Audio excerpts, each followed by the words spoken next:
This audiobook series is not legally copyrighted by me. However, if you wish to use any of the audio or images from these videos, please contact me first before using them. If you wish to use any of the audio clips or images on another social media, please let me know first and give me credit for it too. Thank you.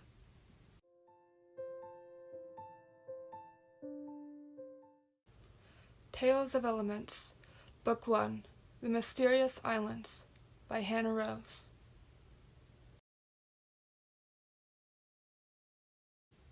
Dragons of Algoria.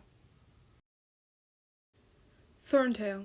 Description: wiry, graceful dragons with long, thorn-like horns and back spikes.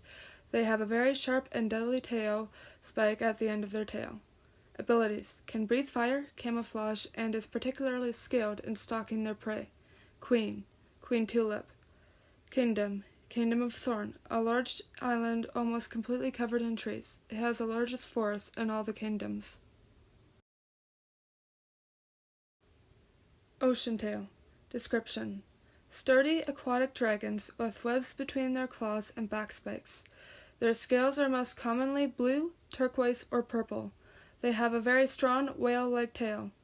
Abilities: they can breathe underwater, swim faster than any other type of dragon, has a poisonous bite, and can store water in their tail for long journeys without water around them.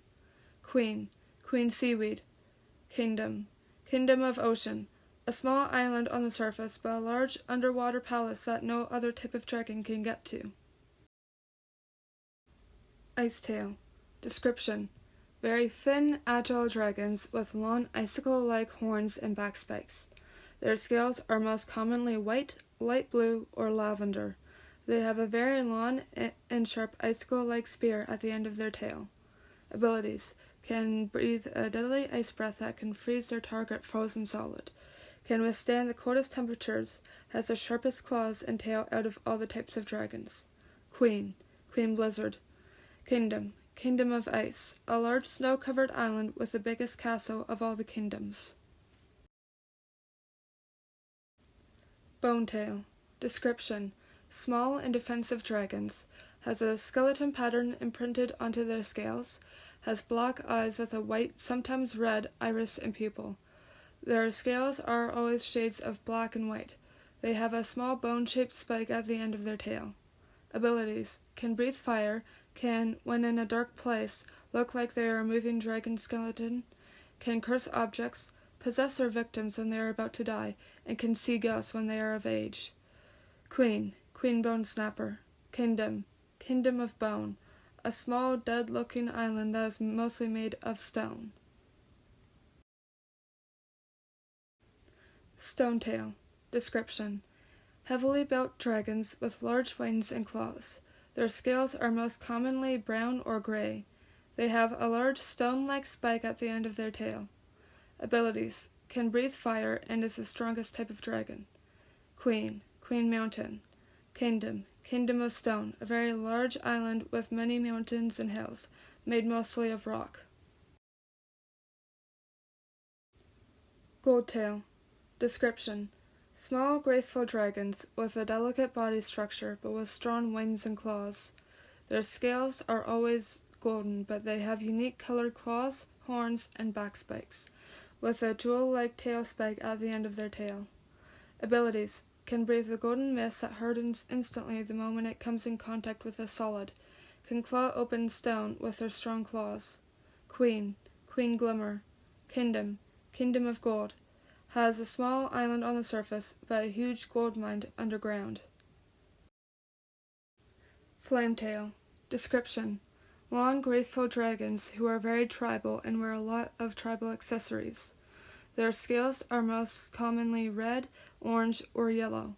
They have long curved horns and a long neck, with a flaming tail spike at the end of their tail. Abilities: can breathe the hottest fire out of all the types of dragons, can communicate with their ancestors, and can survive in the hottest climates. Queen. Queen Magma. Kingdom. Kingdom of Flame, a large volcanic island surrounded by palm trees and a tropical beach. Stormtails. Description: Defensive and extremely smart dragons with big wings and very good fighting skills. Their scales can be any shade of gray with yellow veins in their horns, underbelly, and wings, along with a glowing yellow tail barb that is the most dangerous weapon in all the kingdoms. Abilities: can breathe lightning, fly faster than any other type of dragon, and has a deadly lightning tail barb that can electrocute their targets from the inside out when stabbed. Queen Thunder. Kingdom of Storm. A very long island in the sky, surrounded by clouds, made mostly of stone, but has a palace made of marble. Prologue. Over 300 million years ago. The night breeze was cool and crisp. It blew through the leaves on the trees and rippled the water of a winding river. In that river, 2 dragons swam. One had scales the color of late afternoon sky. The other was a darker blue, like the color of the sky just after nightfall. Waterfall, I need to speak with you, the dark blue dragon said. Waterfall, the brighter blue dragon, felt dread creeping along her. She knew her mother would want to talk about this one day. You are getting to the age where you need to start thinking about a mate, Waterfall's mother said. Why? I don't want a mate right now, Waterfall protested. One day you will take my spot as queen, and you will need draglings of your own so they can grow up to be the next potential heir to the Oceantail throne. They will eventually take your spot and become queen. This is a cycle of a royal family that has continued for years. You can't break it now, her mother explained. But that's not what I want. I don't want to be the next queen of the Oceantails. I want to be an explorer. I want to travel to the other kingdoms, and maybe I'll find the dragon right for me. All I know for sure is I don't want to be here anymore, the Oceantail princess thought, then finally let herself spill out the words she's been wanting to say to her mother for a long time. I don't want to be royal. I don't want to have expectations to be perfect all the time. There are no dragons in the Ocean Kingdom that I want to take as a mate, Waterfall roared. Without hearing her mother's response, she leaped out of the river, spread her blue wings, and disappeared into the night. The Oceantail flew as fast as her wings could carry her. She didn't know where she was going. All she knew was that she needed to get away from the Ocean Kingdom. As Waterfall flew, the trees and grass gradually turned into rocks and sand. Then there was nothing but water. Waterfall had left the Oceantail territory. There was no going back. She had to start a new life. As Waterfall traveled the ocean, she wondered how far it would be to the nearest island. She knew the Thorntails were close by, but she had never seen their island. She wasn't sure how long she'd been flying for, but she knew it was getting close to dawn, for the sky had begun to lighten. Up ahead, through the misty haze, Waterfall saw an island. She passed several mini islands on her journey, but she refused to stop and rest. This piece of land was bigger than all the other islands Waterfall had seen. It was also covered in trees. Almost the entire island was a forest. This must be the island of Thorn, Waterfall realized. Should I do this? Should I explore an unfamiliar place by myself with no protection?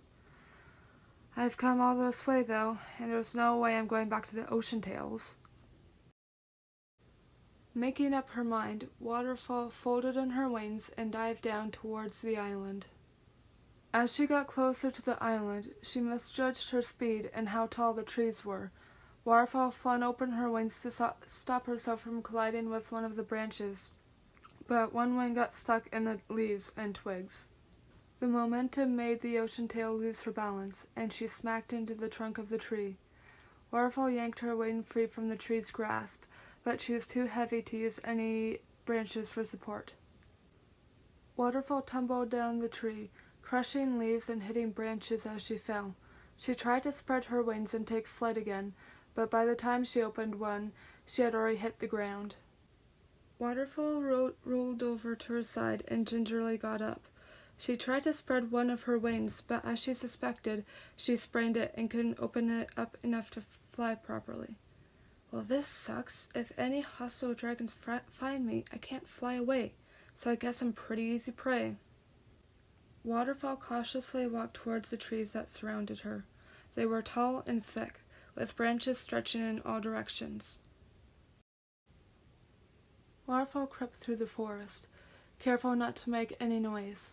Even though she thought she was being stealthy, Waterfall couldn't shake the feeling that she was being watched.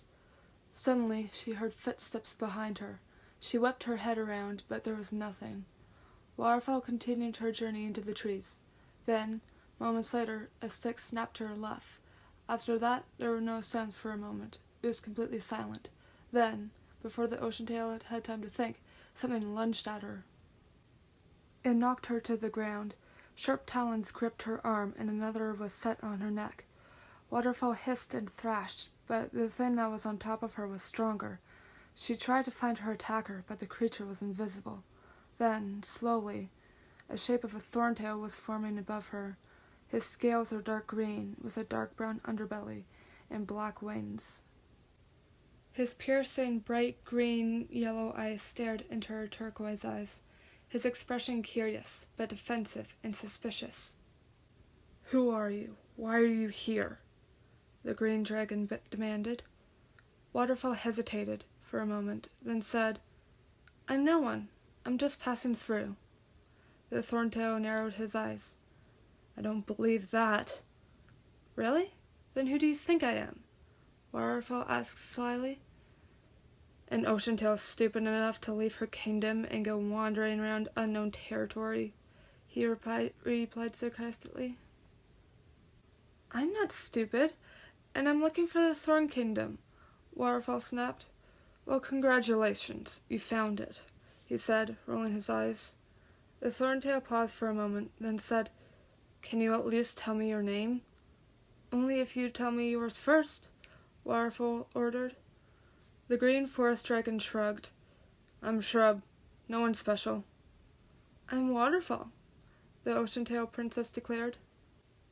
She waited for Shrub's eyes to widen, or for him to gasp in surprise, but he just looked at her blankly. "I am Queen River's daughter," Waterfall pressed. "Oh, how fancy." He got off her and did a mock bow. "Welcome to the Island of Thorn, Princess." Waterfall got up and scowled at him. "You should have known who I was in the beginning." Shrub shrugged. "We're not a super political kingdom. We don't have much information on the other kingdoms except for who the current leader is. Speaking of which, why are you not queen?" Shrub asked. "Because I don't want to be the next Ocean Tail Queen. I don't want to follow the rules and make decisions and be perfect all the time. My little sister Pond can be queen," Waterfall explained. "I've never met anyone who didn't want to have royal power before. You're very different," Shrub said thoughtfully.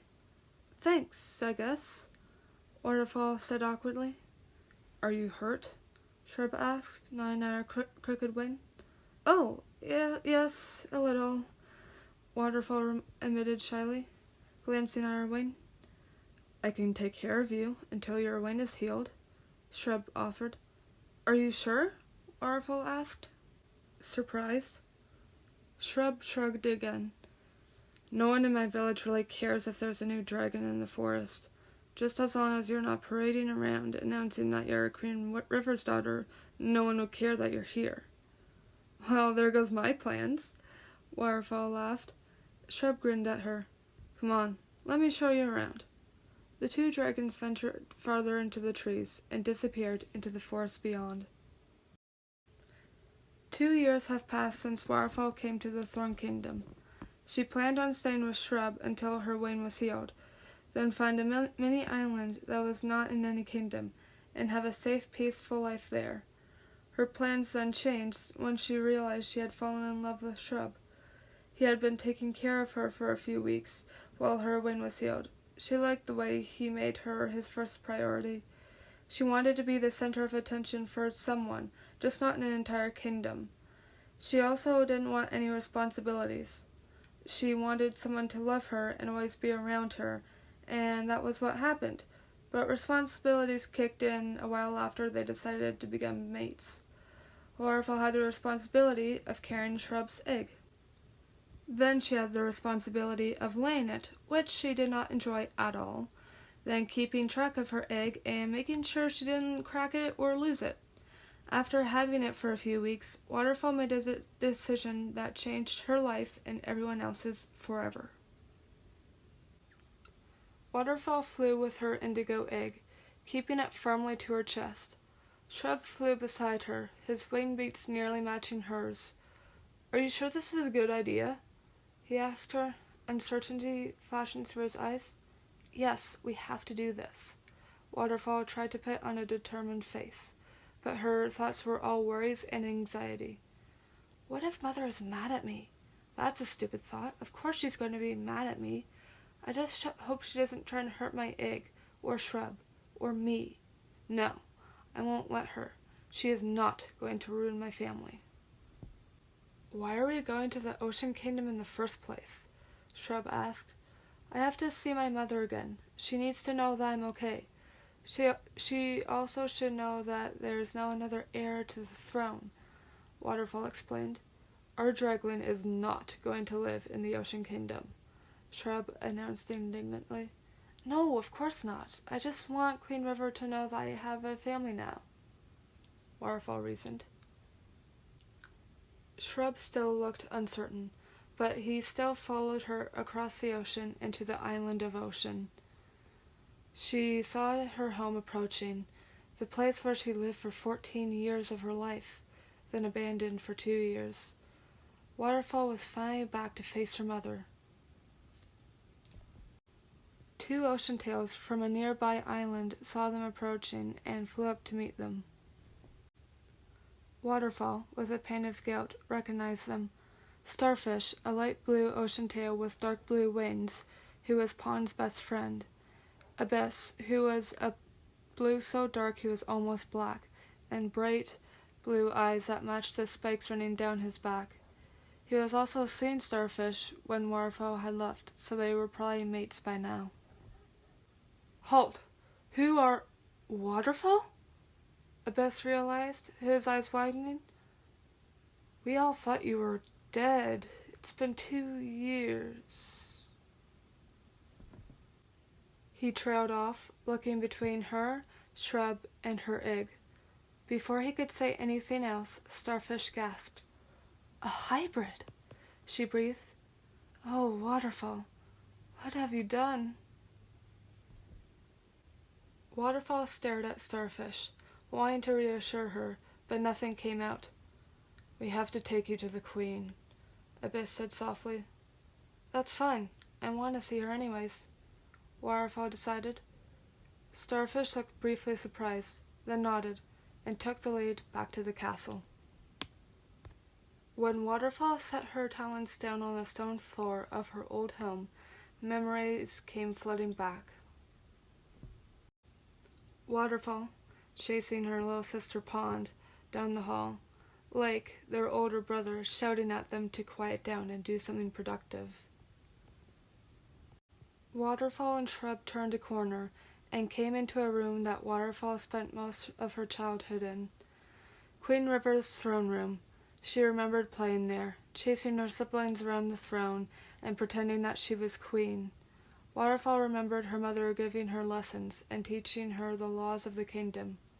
Only one thing was the same now: Queen River on the throne.